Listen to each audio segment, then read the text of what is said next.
सास बहू की लड़ाई, एक अनोखी कहानी। सुनंदा अपने पिता की इकलौती बेटी थी। नाम के मुताबिक देखने में भी बहुत सुंदर थी। जब वह अपने ससुराल गई तो उसे उसके मुताबिक ही सब कुछ मिला। किंतु आजकल की लड़कियों को अधिक टोकना, समझाना, अपने मन के मुताबिक चलाना सासू माँ को अब कहाँ रह गया है। एक कहावत तो आपने सुनी ही होगी, जो किया बहू से टकरार, खो दिया उसने बेटे का प्यार। इस कहानी के मुताबिक सुनंदा की सास सुनंदा को हमेशा समझाती, बहू ऐसा करो, ऐसा ना करो। नई नवेली बहू को थोड़े ही दिनों में अपनी सासू माँ से चिढ़ पैदा होने लगी। इस प्रकार यह सिलसिला आगे की ओर बढ़ता गया। एक दिन सुनंदा के घर कुछ मेहमान आने वाले थे।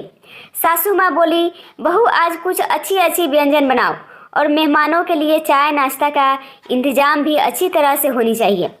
बस अब क्या था, इतना सुनते ही सुनंदा गुस्से से लाल हो गई। उसने जल भूनकर उस दिन तो काम किया, लेकिन उस दिन के बाद सुनंदा ने चाल चलना शुरू किया। सास जैसा कहती वह ठीक उसके विपरीत करती थी। सास ने भी पुरानी कहावत के मुताबिक बहू को उसके माता पिता को गाली देना, उसे कोसना और बड़बड़ाना शुरू कर दिया। दोनों सास बहू में आनाकानी हमेशा चलता रहता था। एक दिन सुनंदा अपने पिता के घर रोती पीटती पहुंच गई।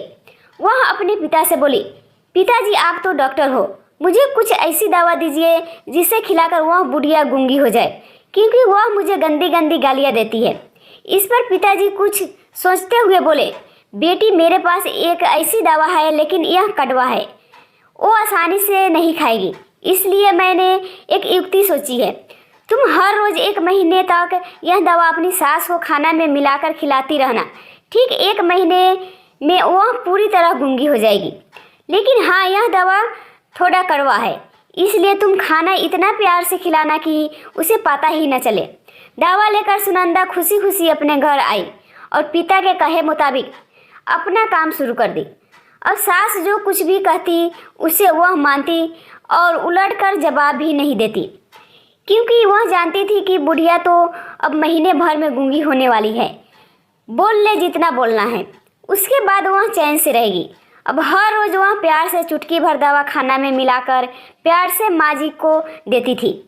माँ भी समझती शायद इसके माता पिता ने इसे समझाया बुझाया है, इसलिए यह लड़ना झगड़ना बंद कर दी है। अब माँ जी भी बहू की खूब प्रशंसा किया करती थी और बहू भी प्रशंसा सुनकर प्यार बातें किया करती थी। इस प्रकार महीना आते आते दोनों सास बहू में इतना प्यार बढ़ गया कि बहू अब अपनी सास की आवाज़ को खोना नहीं चाहती थी। एक दिन फिर उसी प्रकार सुनंदा रोटी पीटती अपने पिता के पास पहुंची। पिताजी बोले, अब क्या हुआ? सुनंदा बोली, पिताजी अब क्या होगा? मेरी सास बहुत अच्छी है, मैं उसकी आवाज़ खोना नहीं चाहती, वह मुझसे प्यार से बात करती है। अब मुझे कोई ऐसी दवा दीजिए जो कि मेरी माँ जी को दिया हुआ दवाई का असर काट सके और वह गूंगी ना हो पाए। इस पर पिताजी हंसते हुए बोले, बेटी तुम रोना धोना बंद करो और खुशी से रहो।